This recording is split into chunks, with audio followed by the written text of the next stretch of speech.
Samsung Galaxy S20 ultra ফোনটা কিন্তু 2-3 বছর আগে লঞ্চ হয়েছে, তবে বর্তমান এই সময় এসে কিন্তু এই ফোনটার অনেক বেশি চাহিদা। Second hand Samsung Galaxy S20 ultra ফোনটা কিন্তু বর্তমান সময়ে অনেক ভালো সার্ভিস দিচ্ছে এবং বর্তমান মার্কেটে one of the value for মানির একটা ফোন। তো আজকের ভিডিওতে আমরা স্যামসাং গ্যালাক্সি S20 আল্ট্রা এই ফোনটার ফুল ডিটেলস নিয়ে আপনাদের সাথে কথা বলবো। 2023 সালে এসে এই ফোনটার প্রাইস কত, এখানে কি কি স্পেসিফিকেশন থাকছে, ফোনটাতে কেমন ভালো ক্যামেরা কোয়ালিটি পাবেন, কতটা ভালো গেমিং করতে পারবেন, এই সব বিষয় নিয়ে বিস্তারিত কথা বলবো। বা এই ফোনটা এই সময় কেনা ঠিক হবে কি না। সো অবশ্যই ভিডিওটি আমাদের সাথে শেষ পর্যন্ত দেখতে থাকুন। তবে চ্যানেলে নতুন হলে আপনাকে বলবো চ্যানেলটি সাবস্ক্রাইব করে পাশে থাকা বেল আইকনটি প্রেস করে রাখার জন্য, যাতে করে আমাদের পরবর্তী কোনো ভিডিও আপনার মিস না হয়ে যায়। আমরা প্রতিদিনই বিভিন্ন ধরনের টেক রিলেটেড ভিডিও সবার আগে আমাদের চ্যানেলে নিয়ে আসি। সবার প্রথমে আমরা এই ফোনটার ডিসপ্লে সেকশন নিয়ে কথা বলবো। ফোনটাতে আপনি 6.9 ইঞ্চি মাপের একটা dynamic AMOLED 2x big display পেয়ে যাবেন, যেটা ডিসপ্লেতে থাকছে কর্নিং গরিলা গ্লাস 6 প্রোটেকশন। আর এটা কিন্তু একটা মিডল পানসোল কাটিং ডিসপ্লে, যার রিফ্রেশ রেট হলো 120 হার্টজ। আর এটা হলো HDR10+ সাপোর্টেড একটা ডিসপ্লে, আর পিক ব্রাইটনেস 1400 নিটস। তো ডিসপ্লেটা দেখতে আমাদের চোখে যেমন ভালো লাগবে, সানলাইটেও তেমনি ভালো পারফরমেন্স পাওয়া যাবে। আর এটা হলো একটা অলওয়েজ অন ডিসপ্লে। তো এক কথায় বলতে গেলে জোস লেভেলের একটা ডিসপ্লের ফোন। আপনারা যারা ডিসপ্লের দিক থেকে কোনো ধরনের কনসিডার করতে চান না, তাদের জন্য ওয়ান অফ দ্য বেস্ট একটা চয়েস হতে পারে বর্তমান সময়ে। ডিসপ্লে এক কথায় আগুন। এবার আমরা এই ফোনটার লুক ডিজাইন নিয়ে কথা বলি। ব্যাক সাইডে আপনি ট্রিপল ক্যামেরা সেটআপ দেখতে পাবেন। আর এই ফোনটাতে কিন্তু ব্যবহার করা হয়েছে সামনে পিছনে গরিলা গ্লাস 6 প্রোটেকশন, থাকছে অ্যালুমিনিয়াম ফ্রেম। আর এটা হলো IP68 ডাস্ট এবং ওয়াটার রেসিস্ট্যান্ট প্রুফ, অর্থাৎ এটা আপনি 1.5 মিটার পানির নিচে 30 মিনিট পর্যন্ত একদম ঠিকঠাকই পাবেন। আর বর্তমান মার্কেটে সেকেন্ড হ্যান্ডভাবেও এই ফোনটা কিন্তু 2-3টা কালার ভেরিয়েন্টে অ্যাভেলেবেল দেখা যাচ্ছে।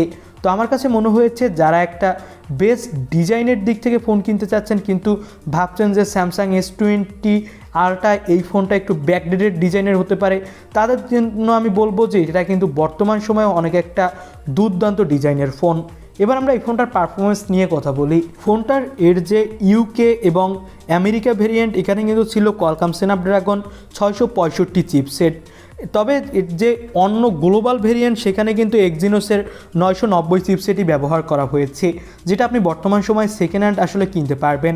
আপনি চাইলেও হয়তো বা স্ন্যাপড্রাগনের 865 যে প্রসেসরটার ফোনটা এসেছিল সেটা কিনতে পারবেন না, বলতে পারেন অ্যাভেলেবেল নেই।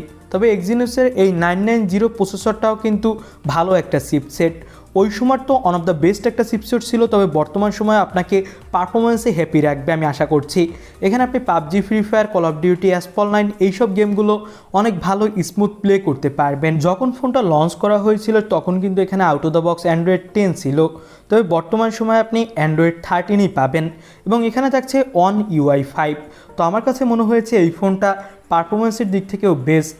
যারা একটা পারফরমেন্সের ফোন কিনতে যাচ্ছেন ভালো, তারাও এই ফোনটা দেখতে পারেন। তো এবার ফোনটার ক্যামেরা কোয়ালিটি নিয়ে কথা বলা যাক। 108 মেগাপিক্সেলের প্রাইমারি ক্যামেরা আপনি এখানে পাবেন এবং পাবেন একটা 48 মেগাপিক্সেলের পেরিস্কোপ টেলিফটো ক্যামেরা, এবং এখানে পেয়ে যাবেন 12 মেগাপিক্সেলের একটা আলট্রা ওয়াইড অ্যাঙ্গেল লেন্স। আর এটা কিন্তু একটা 10x হাইব্রিড জুম এবং 4x অপটিক্যাল জুমের ফোন, এবং এখানে থাকছে ব্যাক সাইডে OIS সবগুলো লেন্সেই। তো আপনি এখানে নড়াচড়া করা অবস্থায় অনেক ভালো এস্টাবলিশ ভিডিও রেকর্ডিং করতে পারবেন। আর এখানে আপনি কিছু ক্যামেরার স্যাম্পেলও দেখতে পাচ্ছেন, এর ডিটেলসও কিন্তু অনেক ভালো পাওয়া যাচ্ছে। তো আপনারা যারা বেস্ট একটা ফোন কিনতে চান ক্যামেরা কোয়ালিটির দিক থেকে, ব্লগিং করতে চান বা ফটোগ্রাফি করার শখ আছে, তারা কিন্তু অবশ্যই ফোনটা দেখতে পারেন। ব্যাক প্যানেলের ক্যামেরা দিয়ে আপনি 8K 24 FPS ভিডিও করতে পারবেন এবং ফ্রন্টে থাকছে 40 মেগাপিক্সেলের সেলফি ক্যামেরা।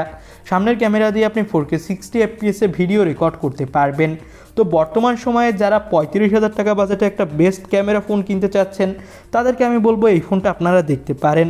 আর ফোনটাতে কিন্তু কোনো 3.5 মিলিমিটারের অডিও জ্যাক ছিল না। সিকিউরিটির জন্য আপনি ইন ডিসপ্লে ফিঙ্গারপ্রিন্ট সেন্সর পাবেন, আর পাবেন 5000 mAh ব্যাটারি বক্সে 45 ওয়াটের ফাস্ট চার্জার। তো আমার কাছে কিন্তু ওভারঅল স্পেসিফিকেশন ভালো লেগেছে। তো এবার চলুন আমরা এই ফোনটার দাম এবং এই ফোনটা কোথায় আপনি পাবেন এটা নিয়ে কথা বলি। বর্তমান সময় বিভিন্ন জায়গা থেকে যেটা বোঝা যাচ্ছে যে আপনি যদি মোটামুটি লেভেলের এই ফোনটা কিনতে চান তাহলে আপনার বাজেট হতে হবে 32 থেকে 35,000 টাকা অথবা সর্বোচ্চ 40,000 টাকা। একসময় কিন্তু ফোনটার দাম অনেক বেশি ছিল, তবে বর্তমান সময় কিন্তু ফোনটা সেকেন্ড হ্যান্ড যেহেতু, তো 35,000 টাকার আশেপাশেই আপনার পেয়ে যাওয়ার কথা। আপনি ফোনটা অবশ্যই দেখে নেবেন যে এর কন্ডিশন কেমন, সেগুলো আপনি চেক করলেই বুঝবেন যে এর পারফরমেন্স আপনাকে কতটা হ্যাপি করতে পারবে, এর ক্যামেরা সেকশন কতটা ভালো আছে, সেটা আপনি যখন ইউজ করবেন তখনই বুঝে নিতে পারবেন এবং এই অনুযায়ী আপনি প্রাইস যে নেবেন।